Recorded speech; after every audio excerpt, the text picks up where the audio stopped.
Hi, how's it going? I'm Marlena. Thanks for wandering by. Welcome to my month gone by video. This is the one where I review all the tarot and oracle decks and practices that I got up to in the previous month. So today we're taking a look at August 2025. So before I get into the decks, I'm going to explain the cards that are out here on my, in my filming and reading space.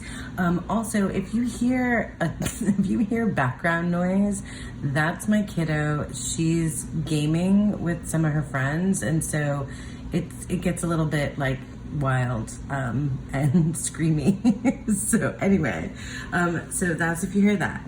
Anyway, this is my Pegasus that I chose for the month, for the Zodiac season for Virgo, and this is from the Pegasus Oracle. So I got Pegasus of Spica. I don't know if it's Spica or Spica, but this is like, oh my gosh, so perfect for the season right now.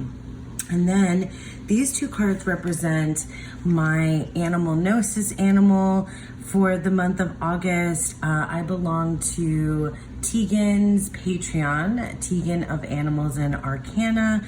And this month for animal gnosis, we had like a cool little quiz, and each of us got our own particular animal out of like a set of, I think there was like 6 different options. And anyway, I got fox, and this is from the Tarot Oracle. Yeah, this is from the Tarot Oracle, and this is from the Animal Guide Oracle. So I always leave links to everything down below. But I pulled a fennec fox because I've actually seen a fennec fox like at the zoo, not in the wild. And the word here for fennec fox is cunning. And then this card says that the fox will guide you to discover who you can trust. And I honestly thought that I had, this kind of thing under control in my adulthood. Like I knew who I could trust.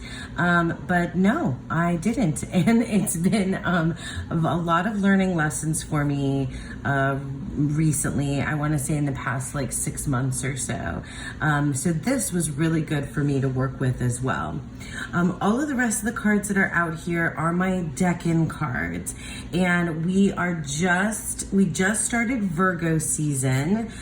So we are in the first phase of Virgo. We're wrapping that up here at the end of August, and we're gonna be, doing more with Virgo 2 and Virgo 3. So this is from the Picatrix decking cards.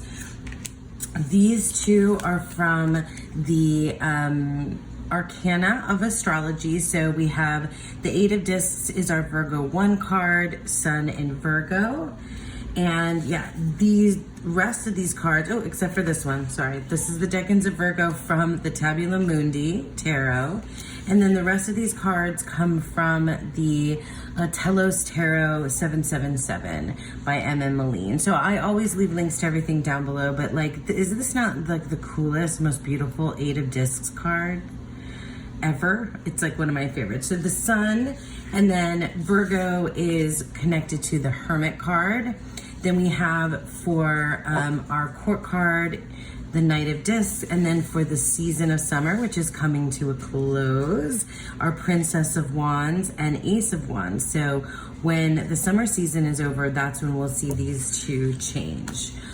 All right, so now let's get into decks. So I started working with the Seasons of the Witch Lammas in a different way than I have with a lot of decks recently. I haven't had like a weekly practice, like a card a week practice in a while, but this month, or did I start this last month? Anyway, I can't remember. This month though, I decided to start using the Seasons of the Witch Lammas Oracle in this way, and it was awesome. So let me show you my 5 cards that I got for the whole week. I also did an interview spread, I think, and I did some other, I did pair this with some of the other decks that I worked with this month, but I did my 1 card a week. But I've been using my my journal, and I've been in the Hobonichi cousin. And so I was, you know, doing like a card of the week in here, if you can see down here at the bottom. So, and that was, you know, I started for August, and like literally this deck called me out so hard. It was so perfect every single week, because this was the week like leading up to before school started. And then this was the week when school, this was the week right before school started, I think. Or no, this was the week that school started. Anyway, I needed this message. There's nothing to fear. Trust that everything will work itself out. And then I was going through some stuff and this card came out, weeds. Neglecting to address the weeds within will prevent you from abundantly receiving. And it was so funny because I sent a picture of this when I got this card to a friend, and they were like, I feel like that card's for me too. And I was like, yeah, I think this deck is just really good. Oh, these are the backs. Did I show you? I won't flip through the whole Seasons of the Witch Lammas because I feel like these have been shown quite a bit. I just wanted to share with you, you know, kind of an interesting, just like linear path that my month took. So I had some weeds to deal with. Like there was some darkness and stuff to deal with in the middle. And then we got flower bouquet, savor presence with life, and notice the magic living in the small moments. And that was a really good reminder about paying attention to small things, like with my family and friends, and also like some of my like cherished, you know, students and co-workers and stuff. So that was good. And then at the end of the month here, I got the harvest basket. It's time to gather the fruits of your hard work and dedication, which is so funny because at the beginning of the month we got bakery, like take the time to diligently practice and refine your craft. Success will follow you as you savor each little victory along the way. And like I really did feel like I was like really trying to work on some new things, like, or I was just really focused at the beginning of the month with like all the things that I had to do and what I wanted to do and what I wanted to practice, what I wanted to work on top of like my day-to-day like life, you know, stuff that was happening. And here at the end of the month, finally, I do feel like, I mean, it's not all, you know, it's not all flower bouquet, but, you know, I do really feel like I came out the other end with, you know, recognizing some of the hard work that I put in. So yeah, I'm kind of proud of myself for that. Anyway, that's all, you know, from the Seasons of the Witch Lammas Oracle. I think I'm going to be using the next one in the same way in September. But I really highly recommend to do the spreads in here. Like that's my favorite part of this little guidebook. Anyway, so yeah, that's the Seasons of the Witch Lammas Oracle. I also just want to quickly mention a couple of books. I saved like all the fiction books that I'm reading for like other videos, for those folks that are interested in that. But I wanted to share a couple of the tarot books that I was kind of in and out of this particular month. I especially was working with the mystical origins of the tarot, thanks to Moonflower Moments, Katie at Moonflower Moments, or Kate, oh my gosh, I hope I'm getting her name correct. Anyway, I saw this on her channel, and I thought it would be fantastic to use for for lots of things, but especially for working with my mother-in-law's decks.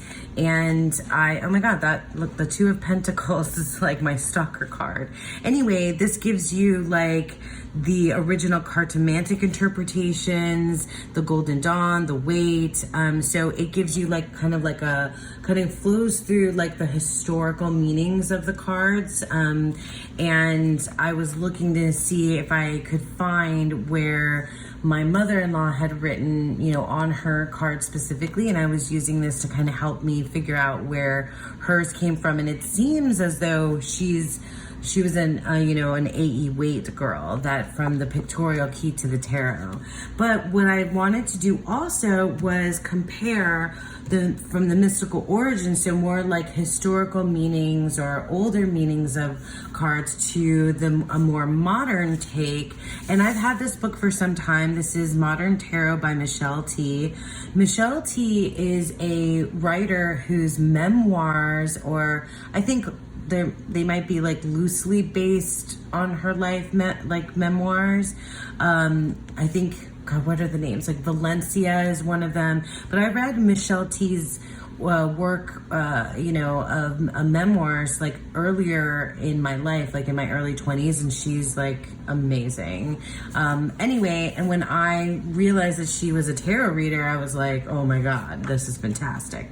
But anyway, this book is great. I like her take on the cards. It's a real modern take. And there's also this section where you can be the Three of Cups or be the card. And I just wanted to kind of just briefly like look at, something that's calling itself modern tarot versus like the origins, the mystical origins of the tarot. So that was fun to kind of compare these. I only did it a few times throughout the month, but I dug it. It was really cool.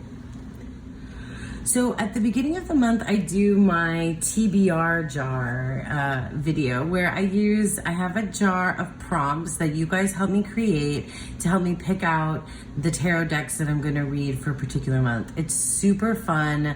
I've been really enjoying doing that practice. Anyway, these two books books and decks I have next to each other because I grabbed these because of a specific prompt that I got from the TBR jar, the to be read tarot jar prompt. And the prompt was a deck with a guidebook that I really want to get into or explore, something like that. Sorry if you can hear the kiddo shouting and laughing in the background.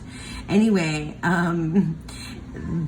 so the whole point of me working with these two decks, the New Wave Tarot and the Gaian Tarot, was for me to also get into the guidebook.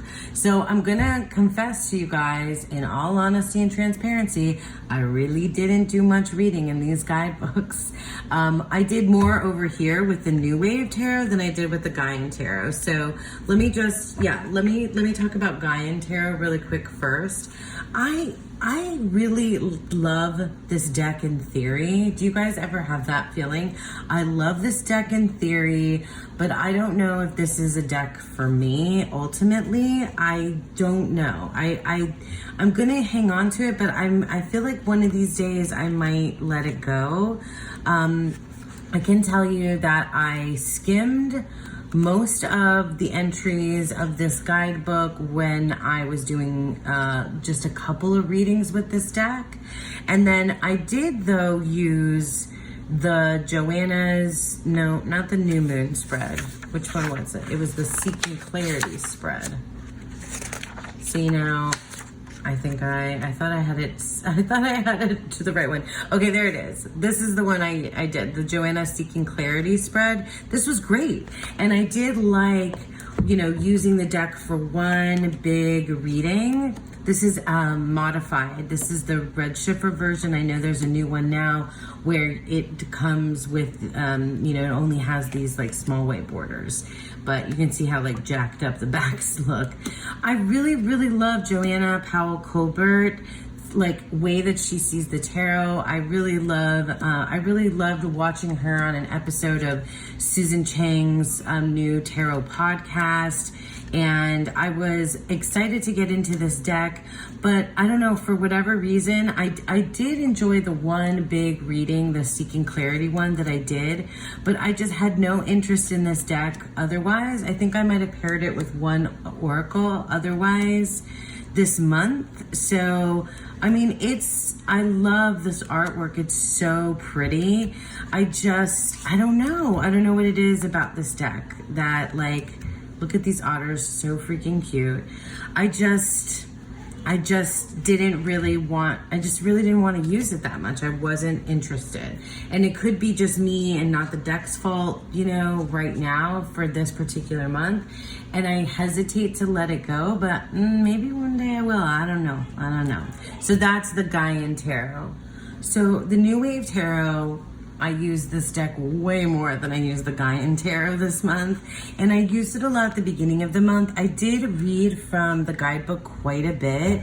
I was really kind of more interested in like reading some of these entries to my partner, Sean, because he's a much bigger like music fan. I love music, but I feel like he knows more about bands and stuff than I do. So he, you know, I really wanted to share that with him whenever I was in this guidebook, I was kind of like talking to my partner about it. Anyway, so I did definitely get into the guidebook. There's so much in here. The minors give you an A side and a B side. The majors have like a playlist, a mixtape for the particular card, and there's just funny stuff in here. So I did get into that guidebook a bit, but not like, I didn't really like delve into it and spend a lot of quality time with it. I did, however, spend time with the deck itself, and I did all different kinds of readings with this deck. These are the backs.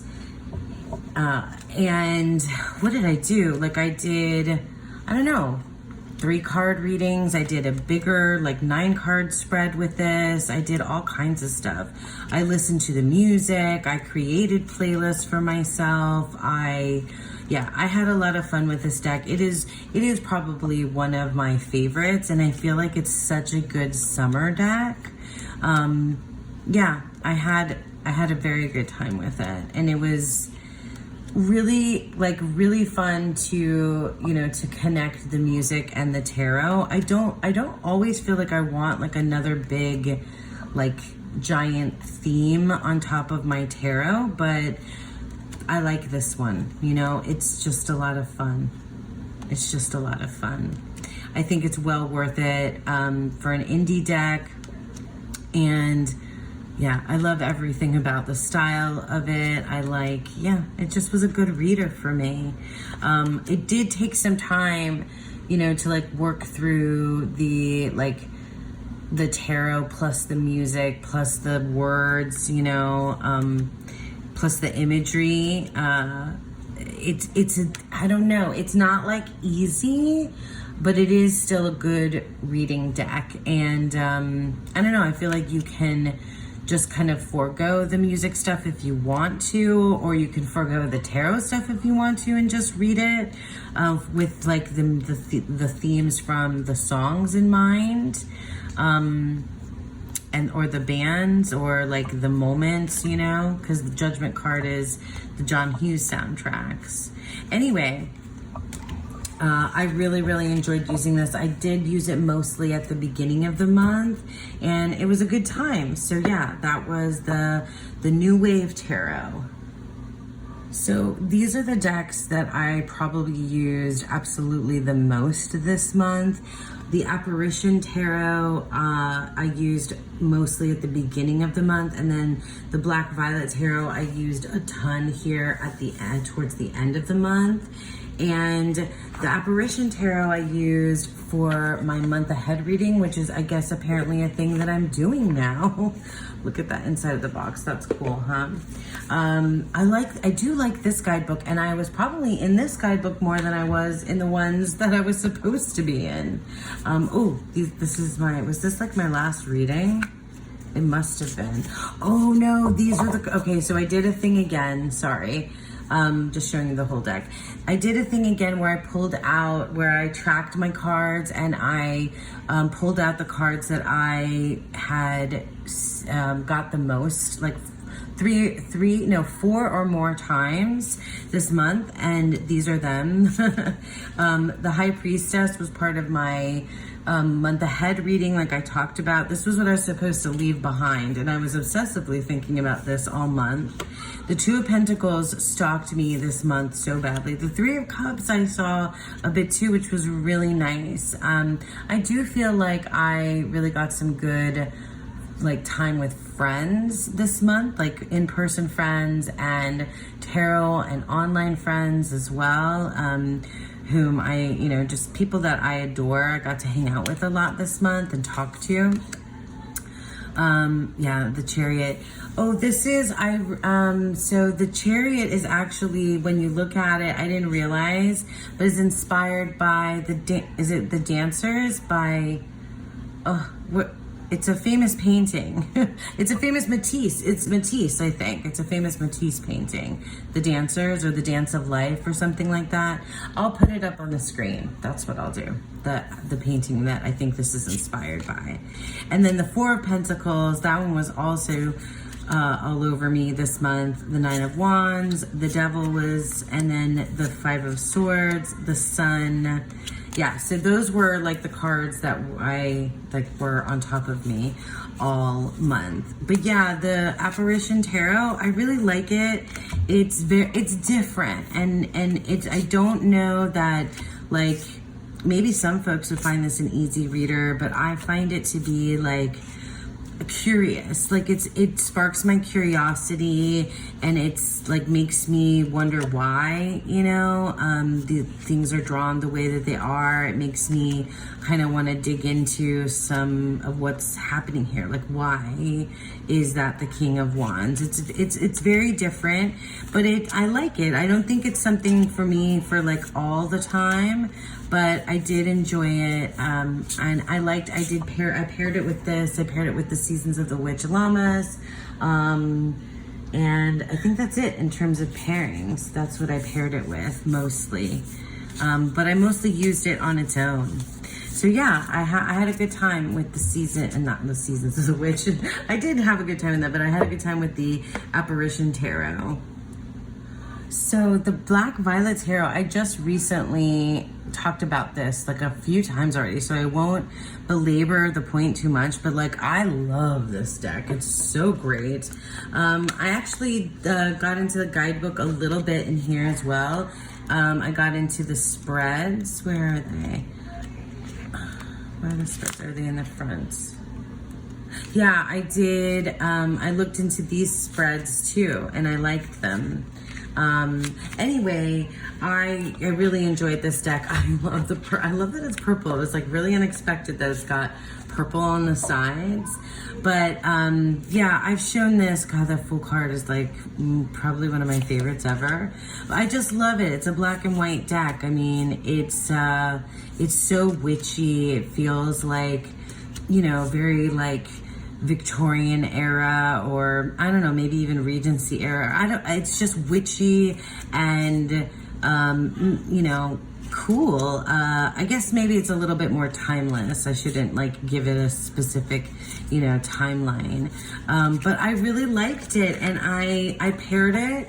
Mostly I would do a 1-in-1. I did a lot of other things with it. I was using like three card readings, but I paired it with the pocket archetypes and to do 1-in-1. So I thought that worked out really well. I did this a few times this month. So we had, let me take that down a little.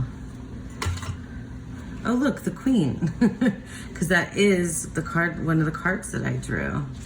So yeah, I did this, and it was good. Look at 4 of Swords in the womb. Oh, you guys, see what I mean? This is a good pairing. Page of Pentacles, the Seed, very good. The High Priestess and the Village. Boy, it was funny. It was just so funny to me that like the second my month ahead reading said that you have to leave behind the High Priestess, I was like, no, why? This is the High Priestess is probably one of my favorite cards of the tarot. I love her so much. and I didn't want to leave her behind. And then I had to sit with that and figure out what the heck that meant.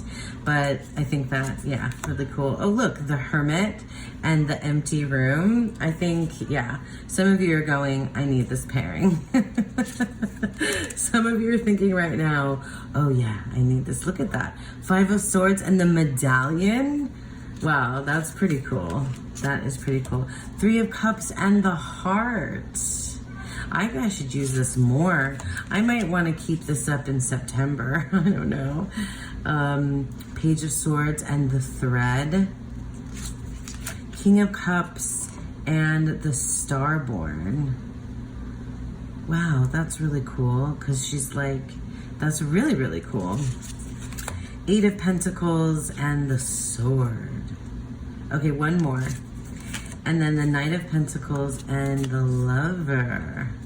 Oh, that's funny because you would think like Knight of Cups is more like the lover type. But yeah, this Knight of Pentacles is cool too. Yeah, I cannot express to you enough how much I really just love this Black Violet Tarot. It's just a good deck. It just like absolutely works for me no matter which way I use it. It was like a workhorse kind of a deck, and also, but it also did that thing where like it intrigued me, and I liked the way that it made me look at the cards, and it just, the readings were spot on. Like it's just downright good deck. So the Black Violet Tarot and the pocket, the Wild Unknown Pocket Archetypes. So I was supposed to use these two decks together as that was one of my prompts from the TBR jar, but I didn't take this one with me because I don't know, I liked using it with the Black Violet Tarot, but I did take the Wild Unknown Pocket Tarot in my bag to work, and at the beginning of the month I used this at work a lot, like in my transition times. It's, you know, it's the Wild Unknown. I don't like the way that this bows, but yeah, this deck was, you know, it lived in my bag. There she is, the High Priestess, and I used it frequently. I mostly did like three cards, sometimes 2. I love this Hermit card. I really do love the Wild Unknown, but only in this size. I've never used the, oh look, there's the fox. I never used the standard size. I do love it. I love it because of the animals too, and I love it because of, I'm like now, you know, a big pip deck person suddenly. You know, imagine that. I love my evolution of tarot reading. It's so fun to look and like say, oh, I'll never be someone who's into collage decks. Like fast forward a month and you have like, you know, a huge collection of collage decks, or I'm not much of an oracle reader, and then you turn around and you're like only reading with oracles, or have like one oracle that's your favorite deck ever. You know, stuff like that, like thinking that you're not going to be into pips, and then suddenly you're like obsessed with Pip and Marseille decks. It's like, it's fun. I think it's been a fun, you know, journey. Sorry, I may have to make fun of myself all the time. But yeah, like that's just, you know, what it is, and I enjoy that. So yeah, the Wild Unknown Pocket Tarot was the deck in my bag. This was the one. Oh, and it was replaced by this little guy, which has been, I mean, I'll show it really quickly. I'll show it really quickly. This is the Idiosyncra deck, which is the original deck that Jessica made, and then she redid it and called it the Cracked Amethyst Tarot. Had a Kickstarter, but in that Kickstarter you could have gotten, this teeny tiny baby version of the Idiosyncra deck, which I think a lot of folks were really interested in doing because this deck was out of print for so long, and this is now my you know, deck that's in the bag, and it probably will live there for some time. I really love it, and I just did a video on it, so I won't spend too much time. So Wild Unknown Pocket Tarot Idiosyncra deck Tarot. Another little pocket deck that I've talked about already in the haul video that I just did is the Pocket Zodiac, and I have 3 of them now, but the one that I use the most this month in August is the Gemini one. So I am a Gemini and this little Pocket Zodiac is so cute. It's really interesting. It's hard for me to describe like what the sayings on the back of the cards are, but it has these different categories of love, career, well-being, and family. And so on the backs, so you have this cool artwork, which I think is really cute. And it kind of goes with anything. So I had, this was like paired with literally every single other deck I've shown you so far. I put it with the New Wave Tarot, I put it with the Gaian Tarot, well, not with the Gaian. I put it with the Black Violet, I put it with the Apparition, I put it with the Pocket Archetypes, like, I put it next to everything. And on the back, it'll have, you know, like, I don't know, sometimes it's an affirmation, sometimes it's just like a random kind of like idea. It references like books, movies, maybe not movies, I know books for sure. And I don't know, other quotes and things. It's just, yeah, it was cool. And it really kind of like hit the spot in a weird way. Unlike other oracles, it's I don't know, I liked it because it's not telling me necessarily what to do. I don't like it when oracles tell me what to do. I like it when oracles give me something to think about so then I can figure out what I want to do. That's how I like my oracles. So yeah, I like this little Pocket Zodiac Gemini, and I'm gonna definitely be working with this plus the other 2 that I have. It's a good one. All right, so this is the Seed and Sickle Oracle, and I'm pretty sure I picked this one up because one of my prompts for this month was to pick a deck, an earthy deck. And so this is a pretty earthy deck with plants, flowers. I have modified mine. I put keywords on the top and the bottom, reversed. Because this deck comes with 2 separate guidebooks, and I never, knew which one I wanted to choose. So I read the guidebook entries and kind of came up with my own meaning, my own word based on what I read. Anyway, this deck I used twice, maybe. I didn't use it a lot. I actually did a Celtic cross reading with the just Oracle. I had never done that before, and I did it this month, and I did it with this deck, which was actually really good. It came out really well. I love the artwork in this deck, so using it in that way was just super fun. This was one of the cards, citrus for sure. I love citrus. But it was one of the, I think these are some of my cards. Some of them are from my actual reading. Tulip, I did get, was this one? Yeah, Chickweed was another one that I got. But I just really enjoyed doing that one big reading. Have you guys ever done that? Tell me, have you ever used just an oracle deck? In an unlikely kind of oracle deck for a Celtic cross or a really big reading. And I think that's something I'm going to do more often. I'm going to definitely do it again. But yeah, I really like having the, the 2 keywords on the back to pick and choose from, which one feels like it resonates the most. Oh, that was Ivy. That was one of my cards too. That was a really good one. So that's the Seed and Sickle Oracle.